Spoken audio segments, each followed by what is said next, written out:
Ibrahim Chego et Suleka Omar ont laissé derrière eux un véritable cauchemar en Somalie.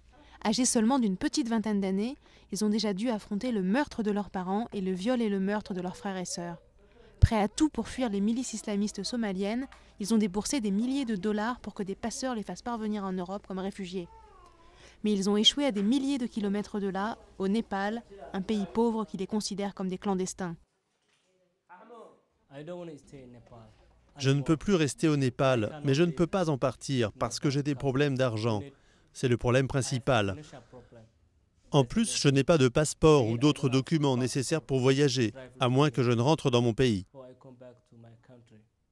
Dans la petite pièce qu'il partage avec une autre famille, Ibrahim explique que sa femme et lui ont été reconnus par le HCR éligibles au droit d'asile, comme près d'une centaine d'autres Somaliens. Mais le gouvernement ne leur accorde pas le statut de réfugiés parce qu'il affirme ne pas avoir les moyens de les garder au Népal. Les Somaliens n'ont pas le droit de travailler et s'ils essayent de quitter le pays légalement, les autorités leur font payer 6 $ par jour de dépassement de leur visa touristique.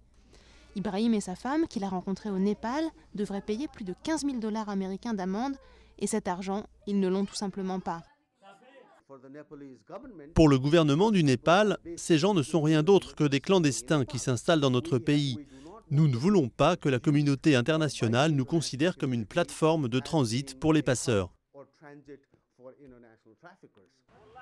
Sans avenir au Népal et sans argent pour rentrer chez eux, ces Somaliens sombrent de plus en plus dans le désespoir. Beaucoup d'entre eux, comme Ibrahim, sont déjà là depuis 4 ans. L'ONU dit essayer de trouver des solutions pour les cas les plus urgents, mais beaucoup de ces réfugiés vont devoir rester où ils sont.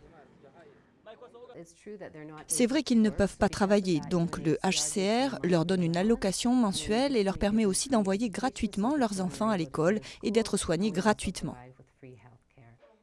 Pourtant, ce n'est pas la vie qu'Ibrahim et Suleka souhaitent pour leur fils de 2 ans. La famille se bat pour survivre avec l'allocation des Nations Unies qui s'élève à 115 $ par mois. Dans ces conditions, elle dit qu'elle préférerait prendre le risque de retourner en Somalie plutôt que de vivre à la marge de la société au Népal.